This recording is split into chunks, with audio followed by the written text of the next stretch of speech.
Yang saya hormati barisan juri yang adil lagi bijaksana, penjaga masa yang setia dengan jam randiknya, seterusnya guru-guru dan rakan sekalian. Assalamualaikum dan salam sejahtera. Kawan-kawan, pernah dengar cerita tentang cempaka? Apa? Tak pernah?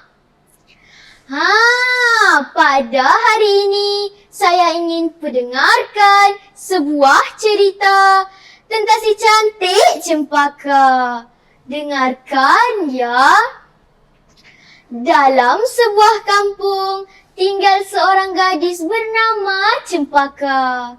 Cempaka tengah bersama-sama datuknya.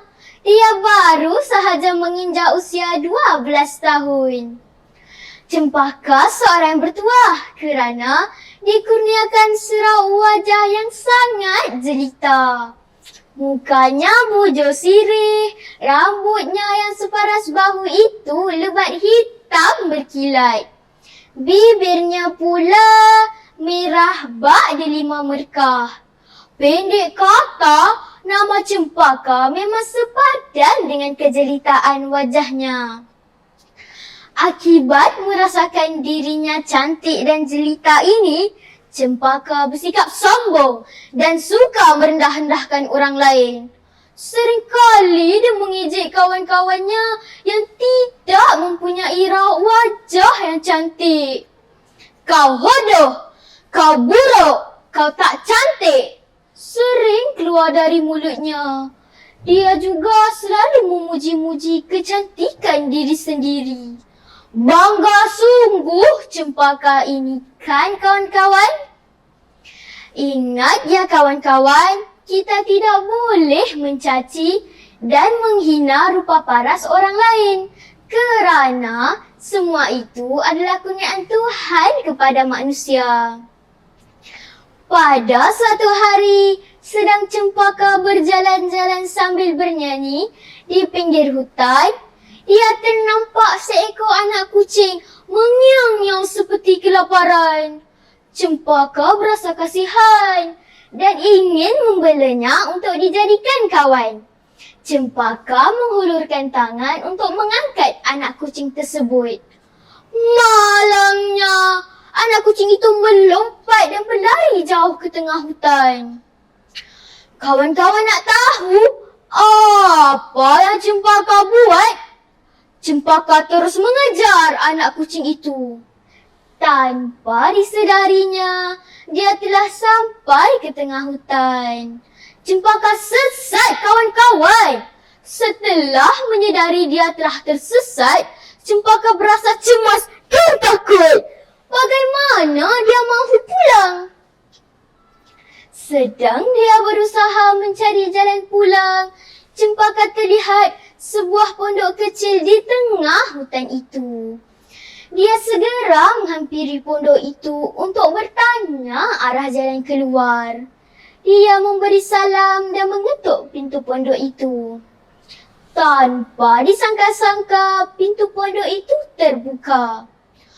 Alangkah terkejutnya Cempaka melihat seorang nenek yang sangat tua di muka pintu pondok itu. Rambutnya panjang memutih, tubuhnya kurus melidi dan bajunya amat lusuh. Cempaka berasa sangat takut. Nenek tua itu memujuk Cempaka supaya tidak berasa takut dan mengajaknya masuk ke dalam pondok. Nenek itu memperkenalkan dirinya sebagai Nenek Kebayan. Nenek itu ketawa kecil. Mendengar suara nenek itu membuatkan Cempaka kecut perut.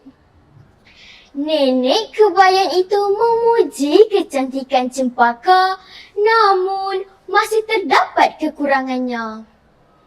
Cempaka berasa terkejut dan tercabar. Nenek Kebayan menawarkan yang dia boleh menjadikan Cempaka lebih cantik, namun harus menunaikan satu syarat. Cempaka tidak boleh berkomunikasi dengan orang lain ataupun bersuara. Jika mungkir, cempaka akan menerima padah. Tanpa berfikir panjang, cempaka terus bersetuju. Cempaka terus berbaring di atas tikar sambil menutup mata. Dengan tangan ajaib, nenek kebayan terus membersihkan wajahnya hingga berseri.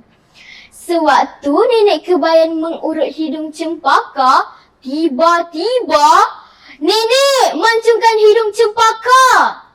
Akibat terlalu terkejut, nenek kebayan tertarik hidung cempaka menjadi panjang.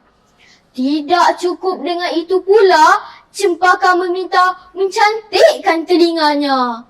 Telinga cempaka menjadi besar dan kembang kerana telah melanggar janji. Setelah selesai, nenek kebayan menyuruh cempaka membuka mata seraya bermadah. Bibir laksana cermin diri, janji diucap, jangan dimungkiri. Cempaka terus berlari ke arah cermin untuk melihat kecantikannya. Alangkah terkejutnya, cempaka melihat wajahnya telah bertukar menjadi begitu bodoh, bagaikan seekor gajah berbadan manusia.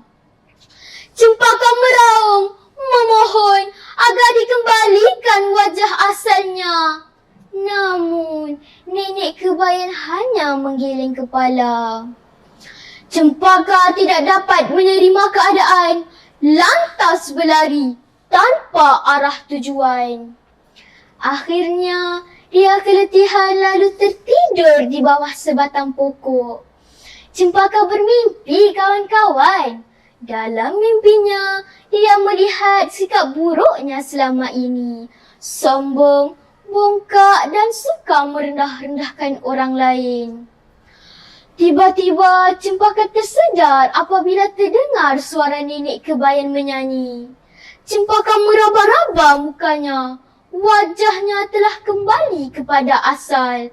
Dia terus memeluk nenek kebayan sambil berjanji tidak akan bersikap sombong lagi kepada sesiapa sahaja. Ingat ya kawan-kawan, kita harus saling menghormati antara satu sama lain. Tidak kira rupa paras, warna kulit, mahupun harta. Sekian.